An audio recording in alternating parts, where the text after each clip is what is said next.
1918 में हिंदी के मशहूर कवि सूर्यकांत त्रिपाठी निराला 22 साल के रहे होंगे। उन्होंने अपनी आत्मकथा कुल्ली भाट में लिखा था, मैं दालमऊ में गंगा के तट पर खड़ा था। जहां तक नजर जाती थी गंगा के पानी में इंसानी लाशें ही लाशें दिखाई देती थी। और भी कई लोग हमेशा के लिए जाते रहे थे। लोगों के दाह संस्कार के लिए लकड़ियां कम पड़ गई थी। पलक झपकते ही मेरा परिवार मेरी आंखों के सामने से गायब हो गया था। मुझे अपने चारों तरफ अंधेरा ही अंधेरा दिखाई देता था। अखबारों से पता चला था कि ये सब एक बड़ी महामारी के शिकार हुए थे। निराला का परिवार ही नहीं, भारत को आजादी दिलाने वाले महात्मा गांधी भी लाखों लोगों की तरह इस जानलेवा बीमारी स्पेनिश फ्लू के शिकार हो गए थे। गांधी की पुत्रवधू गुलाब और पोते शांति की मौत भी इस बीमारी से हुई थी। अगर गांधी इस बीमारी से न ठीक हुए होते तो शायद भारत की आजादी की लड़ाई का इतिहास दूसरे ही ढंग से लिखा जाता।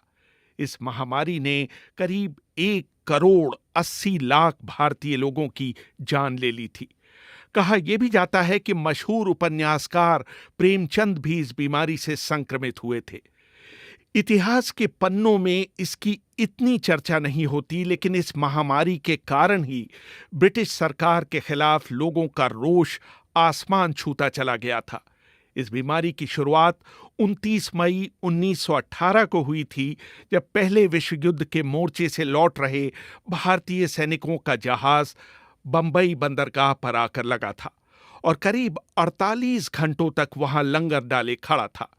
मेडिकल इतिहासकार और राइडिंग द टाइगर पुस्तक के लेखक अमित कपूर लिखते हैं, 10 जून 1918 को पुलिस के 7 सिपाहियों को, जो कि बंदरगाह पर तैनात थे, नज़ले और जुकाम की शिकायत पर अस्पताल में दाखिल कराया गया था। ये भारत में संक्रामक बीमारी स्पेनिश फ्लू का पहला मामला था। तब तक ये बीमारी पूरी दुनिया में फैल चुकी थी। एक अनुमान है कि इस बीमारी से पूरी दुनिया में 10 से 20 करोड़ लोगों की मौत हुई थी। जॉन बेरी अपनी किताब the great influenza, the epic story of the deadliest pandemic in history में लिखते हैं, 10.5 करोड़ की आबादी वाले अमेरिका में इस बीमारी से करीब 6,75,000 लोग मारे गए थे। 1918 में इस बीमारी से पूरी दुनिया में इतने लोग मर चुके थे जितने पहले किसी बीमारी से नहीं मरे थे। 13वीं सदी में फैली ब्यूबोनिक प्लेग में यूरोप की 25% आबादी जरूर खत्म हो गई थी, लेकिन तब भी 1918 में फैले स्पेनिश फ्लू से मरने वालों की संख्या उससे भी अधिक थी। जॉन बेरी आगे लिखते हैं, 1918 की महामारी में 24 हफ्तों में जितने लोग मारे गए थे उतने एड्स से 24 सालों में नहीं मरे हैं। इस बीमारी का सबसे अधिक असर पीड़ित के फेफड़ों पर पड़ता था। उसको असहनीय खांसी हो जाती थी और उसकी नाक और कभी कभी कान और मुंह से खून बहने लगता था। पूरे शरीर में इतना दर्द होता था कि लगता था कि सारी हड्डियां टूट जाएंगी। मरीज की खाल का रंग पहले नीला, फिर बैंगनी और अंत में काला हो जाता था। अमेरिका में फिलाडेल्फिया में आलम यह था कि पादरी घोड़े पर सवार होकर घर घर जाते थे और लोगों से कहते थे कि अपने घर के दरवाजे खोलकर अंदर रखे शवों को उनके हवाले कर दें। वो उस अंदाज में आवाजें लगाते थे जैसे आजकल कबाड़ी वाले घर घर जाकर पुकारते हैं। शुरू में जब ये बीमारी फैली तो दुनिया भर की सरकारों ने इसे इसलिए छिपाया कि इससे मोर्चे पर लड़ने वाले सैनिकों का मनोबल गिर जाएगा। सबसे पहले स्पेन ने इस बीमारी के अस्तित्व को स्वीकार किया, इसलिए इसे स्पेनिश फ्लू का नाम दिया गया। बंबई में तो ये बीमारी फैली ही भारतीय रेल इसे भारत के दूसरे हिस्सों में ले गई। 1920 समाप्त होते होते पूरी दुनिया में इस बीमारी से 5 से 10 करोड़ लोग मर चुके थे। दोनों विश्व युद्धों में कुल मिलाकर हुई मौतों से भी ज्यादा।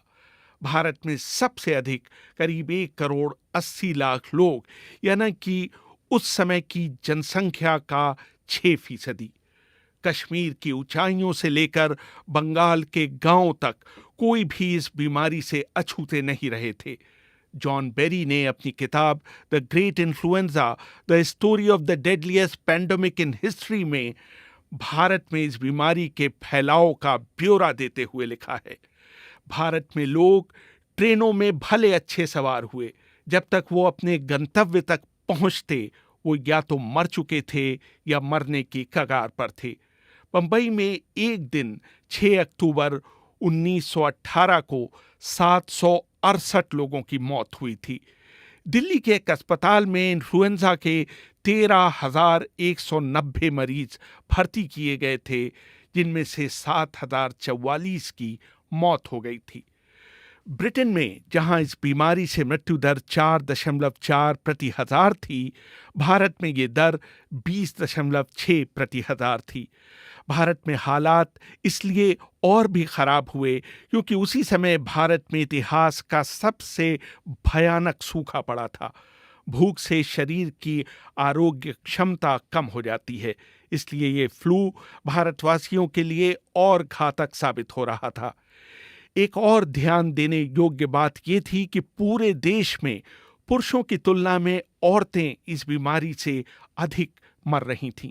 शायद इसका कारण ये रहा हो कि महिलाओं को भारतीय समाज में पुरुषों की तुलना में कम खाने को मिलता हो।